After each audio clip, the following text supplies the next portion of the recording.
Jacques Osler, bonsoir. Bonsoir Jean-Louis. Alors Jacques, depuis déjà quelque temps, nous tentons de répondre à la question « Quelle Europe pour demain ?»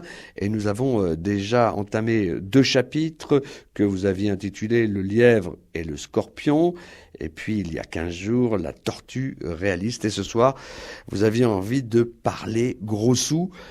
Quand on dit gros sous, c'est bien sûr union bancaire et union budgétaire. Eh oui Jean-Louis. Cette grande question, quelle Europe pour demain, je vous rappelle que nous examinons dans une démarche prospective les scénarios possibles, combinés avec une démarche doctrinale des scénarios souhaitables. Alors effectivement, nous poursuivons le marathon de la tortue réaliste. Il s'agit tout d'abord de créer sur la zone euro une coopération renforcée, inspiré par le rapport Van Rompuy, alors Van Rompuy et ses complices, Barroso, Draghi, Juncker, qui s'intitule « Vers une véritable union économique et monétaire », et ce rapport a été approuvé par le Conseil européen de juin 2012. L'objectif est de progresser vers un nécessaire fédéralisme économique seulement, au travers de 4 axes d'effort. Alors, nous allons voir les 2 premiers, que vous l'avez annoncé, l'union bancaire et l'union budgétaire. Alors, si vous le voulez bien, commençons par l'union bancaire. Quel est l'objectif ? L'objectif, il est simple, c'est de rompre la contagion réciproque des banques et des États. Lorsqu'un État fait défaut sur sa dette, partiellement ou totalement, même lorsque c'est déguisé en abandon spontané, comme en Grèce, cela peut mettre en difficulté, parfois très grave, nombre de banques, nationales d'abord, mais aussi étrangères. Ainsi, soyons francs, lors de la défaillance partielle de la Grèce, les banques chypriotes ont connu des difficultés majeures, conduisant à la disparition d'une des plus importantes d'entre elles, et un plan de sauvetage public et même international, c'est-à-dire Union européenne et Fonds monétaire international, pour les autres. En conclusion, les États peuvent contaminer les banques, réciproquement. En cas de difficulté importante, quelle qu'en soit l'origine, en cas de difficulté de banque systémique, l'État concerné ne peut pas ne pas intervenir, quitte à connaître lui-même des déficits nécessitant un plan international de sauvetage. C'est ce qui est arrivé en Irlande et en Espagne. Alors, pourquoi cette sollicitude à l'égard des banques systémiques ? Eh bien, tout simplement parce que celles-ci, par contagion, diffusent une nuisance générale considérable. Elles peuvent mettre en péril le système, d'où leur qualificatif de systémique. Et cette nuisance peut être nationale, mais aussi internationale. La défaillance bancaire va générer des moins-values chez ses actionnaires, jusque-là ça va, chez tous ses créanciers. Les banques ne vont plus rembourser leurs déposants. Elles vont tarir la distribution de crédit aux ménages, ce qui réduit la demande, vont réduire la distribution de crédit aux entreprises, ce qui réduit l'investissement. Il s'ensuivrait ralentissement de la croissance, voire récession, et explosion du chômage. Et enfin, le contribuable serait appelé à la rescousse. À leur tour, les banques peuvent contaminer les États. La conclusion de tout ça, c'est qu'il vaut mieux anticiper pour esquiver. Alors, quel type de dispositif doit être mis en place, Jacques Osler ? Alors, je ne vais pas entrer dans le détail technique, mais il faut savoir que le dispositif comporte 4 composantes qui sont en cours de négociation pour certaines d'entre elles et de mise en place pour d'autres. La première, c'est d'avoir un cadre réglementaire unique européen. Alors, ce cadre réglementaire est en fait inspiré par la BRI, la Banque des règlements internationaux, qui est à Bâle et qui négocie la réglementation pour l'ensemble des banques du monde. Et cette réglementation est conforme aux directives qui ne sont pas contraignantes, mais qu'il vaut mieux respecter, du G20, notamment celui ou ceux qui se sont réunis après la grande crise de 2008.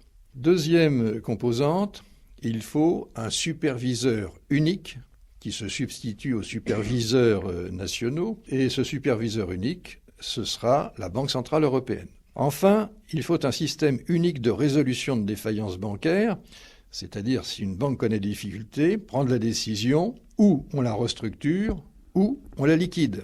Mais grande question, qui décide et qui finance? On voit que ça pose un problème de confiance entre les partenaires nationaux et ça pose aussi un problème de solidarité parce qu'il faudrait mutualiser les capitaux nécessaires au sauvetage. Et en plus, la décision complexe doit être rapide. Souvent, ce n'est qu'un week-end pour éviter la panique bancaire le lundi.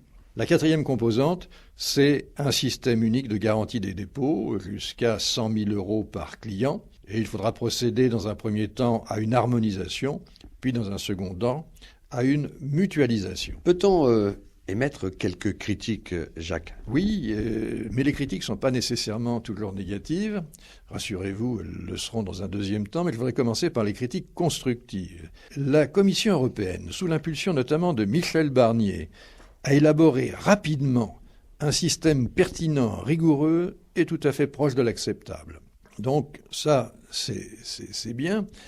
Et les codécideurs, Conseil des ministres et Parlement européen, ont négocié difficilement, certes, mais rapidement pour aboutir durant cette mandature, pour protéger les Européens. En effet, il est fondamental que le système unique de résolution précède les tests de résistance bancaire qui vont être lancés dans les mois qui viennent. Ces tests de résistance sont un préalable indispensable à l'entrée en responsabilité du superviseur unique, la Banque centrale européenne, qui veut savoir l'état des banques qu'elle aura à superviser. Et ces tests pourraient révéler des risques cachés, qui eux-mêmes seraient générateurs de panique bancaire et financière, si des pompiers convenablement équipés ne peuvent intervenir dans l'urgence, c'est-à-dire le système unique de résolution bancaire. Les critiques négatives. Le périmètre de contrôle direct de la BCE est limité aux banques systémiques, c'est-à-dire 128 banques en Europe sur 6 000. Bien sûr, la BCE supervise indirectement les autres, les 6 000, mais dans un premier temps, ils sont supervisés encore par des autorités nationales. Deuxième critique, la composante politique de la décision de résolution demeure lourde et complexe. Le fonds de restructuration sera durablement insuffisant, puisqu'il n'atteindra le niveau prévu que dans 8 ans. La mutualisation est cantonnée, reportée à plus tard, et excessivement limitée au seul avenir, c'est-à-dire qu'elle exclut la résorption directe, par intervention de l'Europe, des passifs bancaires antérieurs à son entrée en application. Nous venons de voir l'union bancaire. Voyons le deuxième volet, l'union budgétaire, Jacques. Eh bien, soyons clairs, le budget de l'Union européenne est ridicule. 1% de la production intérieure brute, comparé à celui de l'État fédéral américain, environ 28%, ou bien comparé aux dépenses publiques en France, supérieures à 55%. L'Europe, seulement 1%. Il n'est pas à la hauteur des ambitions de l'Union européenne. Et surtout, ça ne permet pas à ce budget européen de jouer aucun rôle contracyclique, de régulation conjoncturelle, pour relancer la croissance afin de réduire le chômage, et aussi de faire face à notre surendettement. En effet, l'Union européenne n'a pas souscrit d'assurance budgétaire anti-chômage. Et si la zone euro veut devenir l'avant-garde de l'Union européenne, elle doit se doter d'un budget propre, donc distinct de celui de l'Union européenne. Ce budget, celui de l'Union européenne, doit disposer de ressources propres. Aujourd'hui, c'est seulement 15% de ces ressources qui sont propres en provenance de droits de douane et d'une quote-part de la TVA. Le solde est assuré par un reversement d'une proportion du revenu national de chaque État, mais cette façon de faire développe une hypersensibilité à la revendication du juste retour, comme l'a fait Mme Thatcher pendant des années. Elle a empoisonné le fonctionnement de l'Europe. Le Parlement européen a obtenu du Conseil de l'Union européenne un engagement de cette nature dans les 2 ans. Et il l'a obtenu lors d'une négociation vigoureuse à l'occasion de l'adoption du cadre de financement pluriannuel et du budget européen pour 2014. Ça a été sportif. Ce serait l'opportunité d'amorcer une convergence fiscale entre les États portant sur l'impôt sur les sociétés, assiette d'abord, taux ensuite, pour mettre fin au dumping fiscal. Alors, le dumping fiscal, c'est une concurrence déloyale entre les systèmes fiscaux des États. Le principe d'un accroissement limité du budget, environ 20 milliards d'euros, avait été accepté par l'Allemagne comme incitation aux réformes structurelles, pour que celles-ci ne paraissent pas uniquement imposées sous une contrainte extérieure, soyons clairs, la contrainte allemande. Enfin et surtout, un budget plus confortable, des ressources plus automatiques, permettraient à la zone euro de se doter d'une capacité d'emprunt autonome, complémentaire à celle des États, que pourrait encore renforcer une garantie solidaire des États au-delà de la seule alimentation du budget commun.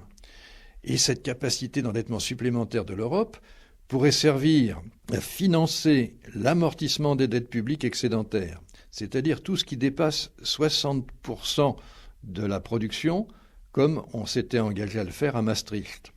Ça pourrait servir à financer des projets d'investissement coordonnés et harmonisés dans un plan défini au niveau européen. Et ceci relancerait une croissance plus verte, renforcerait notre compétitivité et en conséquence réduirait enfin le chômage. En conclusion de ce nouveau chapitre, Jacques Oessler, qu'est-ce qu'on peut dire ? Et on peut dire que l'on voit ainsi que toute progression sur ces deux axes, l'union bancaire et l'union budgétaire, on voit tout ce que ça apporterait de bénéfique pour rebondir aux Européens que nous sommes. L'on voit aussi que la pierre d'achoppement réside dans une défiance mutuelle et qu'elle réside aussi en l'arrivée au pouvoir de dirigeants plus étroitement nationaux qu'amplement européens, à vision électorale courte plutôt qu'à vision stratégique longue, d'où une volonté de mutualisation insuffisante qu'il nous faut combattre. La clé de l'avenir, c'est d'échanger une solidarité entre les États contre une responsabilité plus grande des États sur leur territoire. Il est temps d'ouvrir la chasse aux passagers clandestins. Je parle évidemment des États qui tirent profit de leurs partenaires sans assumer leur quote-part de réformes structurelles.